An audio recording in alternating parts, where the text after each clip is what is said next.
DBSCG things. What is up, you guys? My name is Taxon and welcome back to Yuhp DBSCG Things, and today I'm bringing you another exciting video. This is going to be a discussion video on the most recent ban list that just dropped and is going to be active on September 6th. So stay tuned, guys. I hope you are excited to discuss that with me. Also, I do want to thank Bandai for doing such a great job listening to the community and just giving us what we wanted, really, because this was an uproar in the community. Everyone was posting stuff into the Facebook group just saying Bell mid's too much, Tao should probably go, everyone's bringing up Blue Baby and things like that, and it seems like Bandai just did a great job targeting all the decks that just do obnoxious stuff. So let's go ahead and discuss that, guys. So also, if you are new here, consider hitting that subscribe button and hitting that notification bell so that you are notified every single time I upload a video. And also, if you just enjoyed today's content, do that as well. And also, leave comments below, guys. I do love interacting with you guys there, so go down there, leave me a comment, and I will get back to you. So with that being said, let's turn this around and get to talking about this ban list. Alright, you guys, so let's go ahead and dive right into this ban list. So I'm going to start off actually with talking about the ban list that they released right before Crossbeers. They said it was going to be a super wide ranging ban list and that it was going to hit a lot of different things. So let's go ahead and get over that, talk about that real quick. So on the ban list, they did ban Beerus Godly Majesty, basically because they can't make a green battle card that has a pitch effect, because then there won't be a cost for that pitch effect, because with this card around, you will just pitch that and have a free play card instead. Not only having a free attacker, but also not having a cost on the effect that you just used. So moving on, we have Pan, the Great Ape Whisperer. Reasons behind her is Sin Shenron was just doing shenanigans with her, using Zeno Cell and also the promo 8-drop. So that card just had to go. Unfortunately, Zeno Sin has to awaken at a low life anyways, so just taking one extra life wasn't a big deal in order to get this card on the field, just to restand a quadruple strike. So I agree with it, card had to go. And then next up we have Reboot Gohan. The reasoning behind him is because he was originally banned into a best of 3 format, but the reason he got banned again was because the community was still complaining about how in a best of 3 format he was still very unhealthy, because tagged along with the Fee Kamehameha, taking a big old 40k triple strike crit is just very, very intense, and a lot of players just can't get around that. So Bandai did what they always do, and they listened to us and they went ahead and banned the card, which I'm okay with. The deck, it was a very annoying diverse, but I'm not gonna lie, there was ways to beat it. All you need is negates, really. With that being said, let's move on to the next card. We have Universe 2 Assemble. This card was banned because Mecha Frieza was rebooted, and they just didn't want to ban the card. Unfortunately, this card just brought too much advantage to Mecha Frieza, being able to just tap 1, rip 1, draw 2 on the front side, or on the back side, just rip 1 and draw 2 straight up.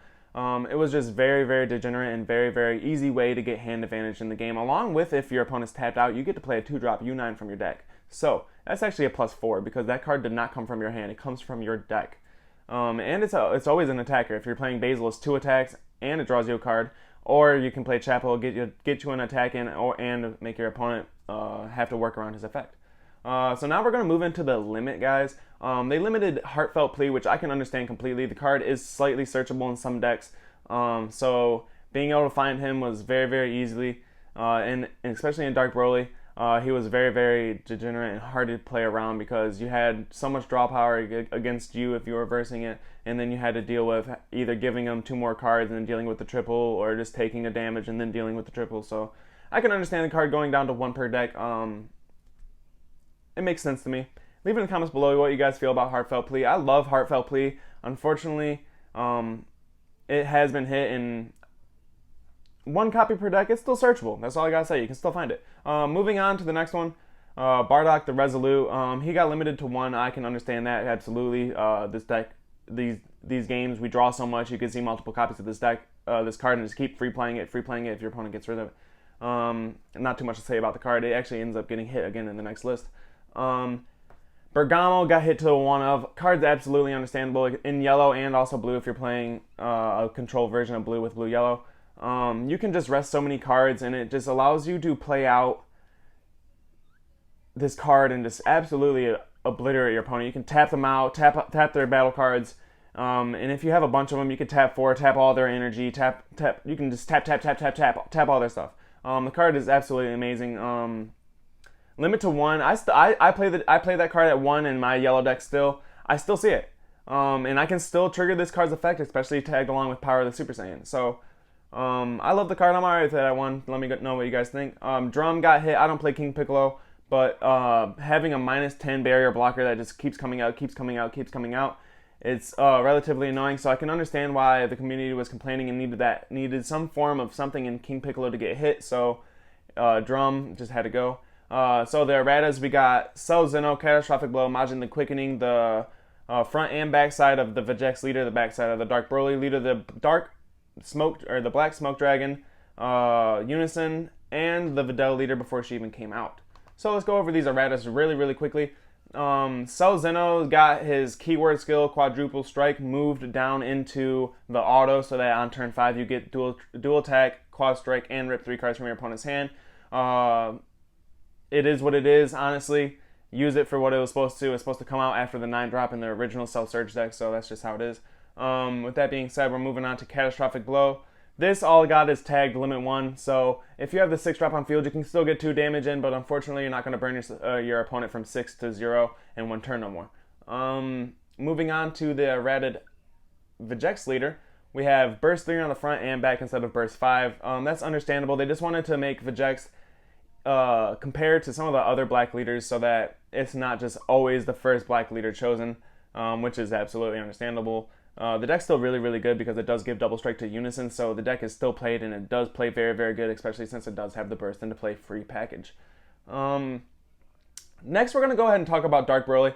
Dark Broly originally only got hit on the leader card's backside. Its activate battle was only hit to a once per turn, so that you could only combo with one of your black 30Ks from your battle or hand and get +5 once per turn. So instead of bombarding your opponent with 30Ks, popping them all and then replaying them all again next turn, you can only do 1 battle card. So that's just how it is. That's how it's going to be. Dark Broly was very oppressive for like 4 sets now.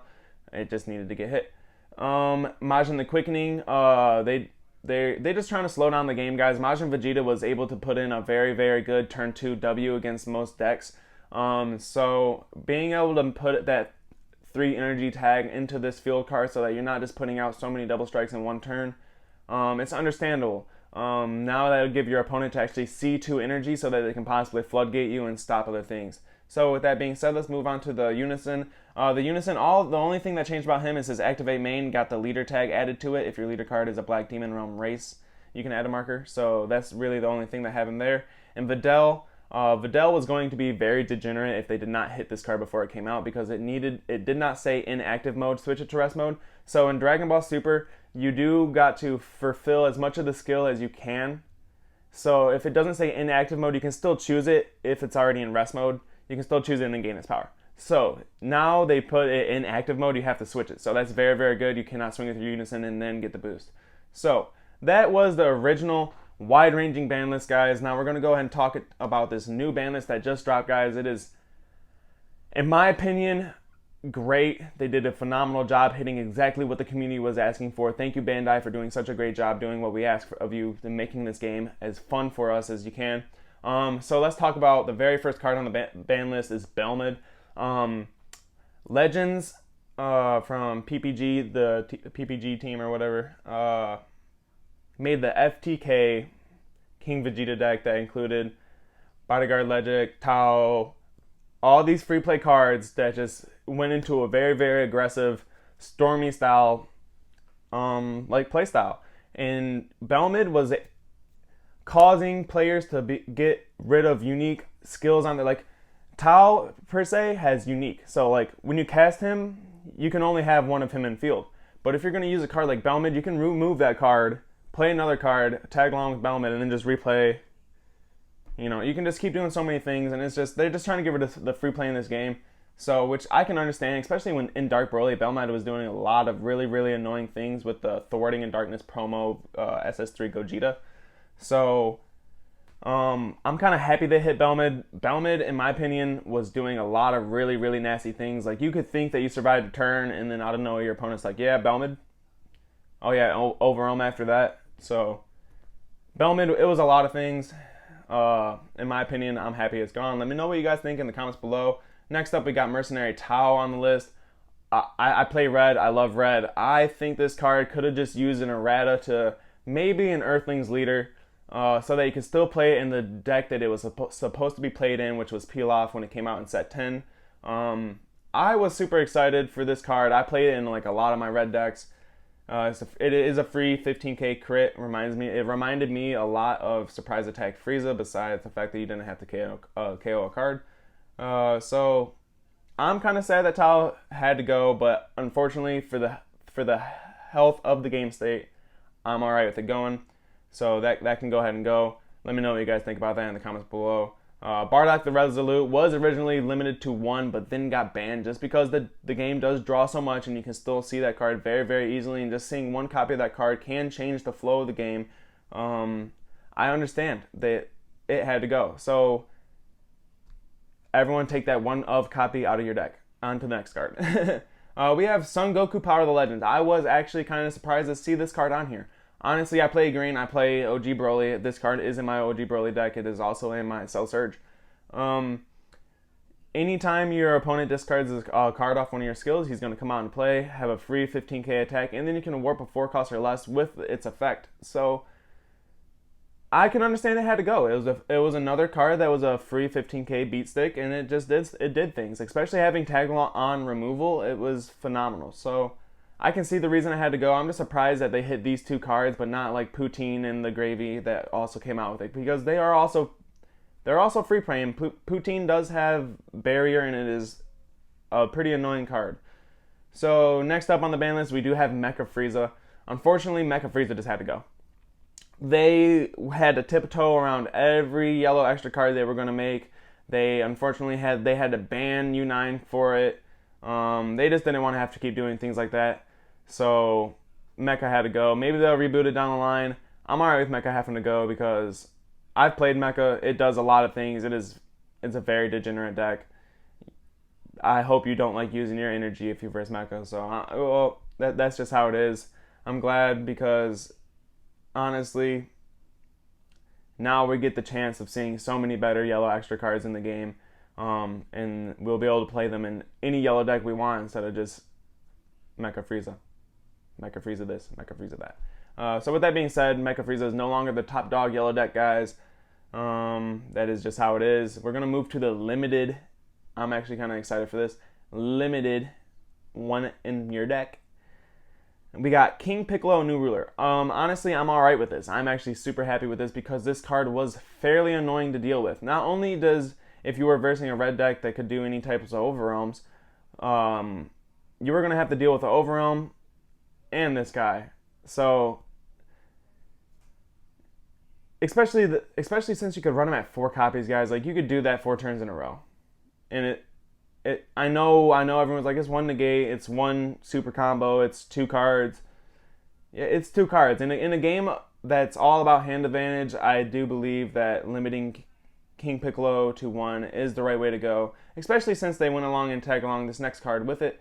Janeba, Bewitching Blow. This card got limited to 1 as well. I don't think this card had to go. I don't think Janeba was doing good enough for this card to get hit, especially for the fact that you have to remove skillless cards from your field with this card. So unfortunately, that did get limited. That makes that whole Janeba chain that came out for that set, you have to play off that 3-drop skillless that comes off the leader's effect or the Boo Unison. So that's just the way it is, unless you find the 1 copy of that Janeba. Let's move on to the erratas, guys. We got all 3 of the Dark Broly's from the Dark Broly chain. Every single one of those just got tagged with a 1 black energy next to it.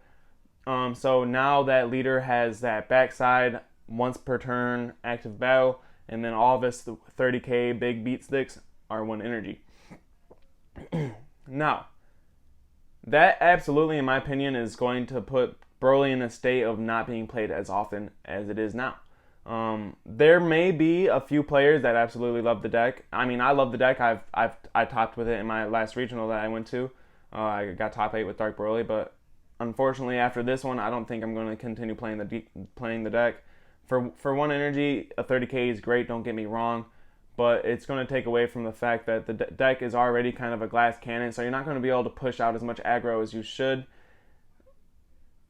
So it's just, you're not going to be able to defensively keep up with with your opponent. So like this, it's just going to be one of those decks that you're going to always have to be worried about clapback, and it's just, now that your bodies cost energy, you're never going to have energy for defensive plays. It really hurts the deck, in my opinion. It is what it is. Leave it in the comments below what you guys think about Dark Broly's right there. Next up, we got Planet Vampa. I did not expect this at all. I was honestly shocked when I seen this on this ban list, or on this errata list. So basically, all this errata says is that you need no battle cards in play. Yeah, if you have no battle cards in play, you can add a life from your hand and then go into the effect. It is what it is. That's all I gotta say. It stops the deck from doing more aggressive plays. Red Broly was very, very good, and I feel since they did hit so many of the other decks, Red Broly did need to get looked at, because Red Broly is a very, very good deck, and with the right hand and the right player, that it will kill you turn 2. So I'm alright that getting hit. Let's move on to Planet Tuffle, another field that I was surprised got hit, but I was happy got hit. Now, Blue Baby has been a problem. Not only were these aggressive decks slowing down, but Baby was becoming more hyped up because Invoker was no longer like going to be in the meta. So we were looking for our next good blue control deck, and that was hands down Blue Baby, and it did a lot. People were buying out these Jiren cards to avoid Android 17 and all types of stuff. Well, this errata, all it does really is it says if you have no battle cards in play and all your energy is mono blue, when you activate the counter, you can reduce it by 1 if it's a 5 cost or less. So this, all it really did is it says it added if you have no battle cards in play. So in my opinion, all this really does to the deck is forces players that play Blue Baby to move back to what the deck originally was trying to do, which was the Overlord and Servant scheme. So that when you play these cards, you can swing with them after you negate and stop a turn. You can swing with them, Overlord them, put them at the bottom of your deck, and then now you're at a clean slate in order to stop your opponent's next turn again. In my opinion, that's the only way I can think that Blue Baby is going to be able to be played now, unless you're just finding ways to combo out all of your battle cards. And then King Vegeta's field spell had to get hit. I understand King Vegeta was just doing a lot of very, very, very aggressive things. All they did is tag a 1 red energy next to the auto, so that now if you don't start the game and your opponent does, they no longer start at 7 life. You will have to pay an energy if you want to put an invader into their field and deal a damage. Now, with that being said, that does absolutely slow down this deck. Not only does it stop a lot of your free play, but it stops your early burn damage, which actually helped King Vegeta a lot in the aggressive sense. Without that deck is going to have to put them off the active main into their field and play only 1 body a turn, which is going to leave a King Vegeta player always deciding whether to bottom deck and draw 2 or to top 5 search with a 19k crit. And that's just how it is. In my opinion, it's just going to make the deck lean way harder into the control side of the deck. I play the mid-range version. I do play a lot of the aggressive package, but I did play also a lot of negates and more neggy stuff, so that I can neg you out and play with the leader's effect and play mid-rangey stuff. I think that's just what the deck's going to be good at now. In my opinion, paying 1 for the burn damage is good in some situations, but in most games you're going to want to put your bodies on field for the crit. Just because with the invaders they do crit and then draw 1, I probably would rather put an invader into my field, bottom deck them, and then play the 19k crit and then swing the crit. With that being said, I don't think that the deck is unplayable. I think it is still going to be a very, very good deck, and I think it'll be competitive still. I do. Leave it in the comments below, guys. I do want to know what you guys think it's going to be like, so leave it down there, guys. With that being said, guys, this was my talk about the ban list. I do want to know what you guys think. Leave it in the comments below what you guys think, guys. I was absolutely shocked when I seen a lot of these cards. I'm talking, when I seen King Piccolo, New Ruler on the limit list, I was not only shocked, but I was honestly kind of happy because that card is fairly annoying. Tao and Belma getting hit was absolutely needed. Leave it in the comments below what you guys think. Not only was it needed because FTK King Vegeta was a thing, but you could absolutely add that package into just about anything red. I was playing starter Vegeta with the Bardock's package, and I just added 3 Legics, 3 of the Belmids, and then 3 Taos, and I was able to do a lot of the same things that King Vegeta was on turn 2. Taking that away from red is a very, very good thing because you could do this in a lot of things, like I'm saying. And Pilaf as well. You could have did this. You could have did that same chain and Pilaf. Belmed was actually first being played for an extra swing and launch. That's when it actually first started. It was Red Green launch, back when launch came out. And it just didn't see too much hype until Legends put out his video, and it just made this whole list come out. But thanks Bandai for listening, community. We only complained for about a week, guys, and Bandai was like, oh, we're doing something about it. They gave us a week to complain, for them to listen to us and figure out exactly what needed to be hit, and they hit it. So thank you, Bandai, once again for doing such a great job with this ban list. You guys always do such a great job making a great game for us. With that being said, guys, that was my ban list talk. Let me know what you guys think. I'm out of here. I'll see ya.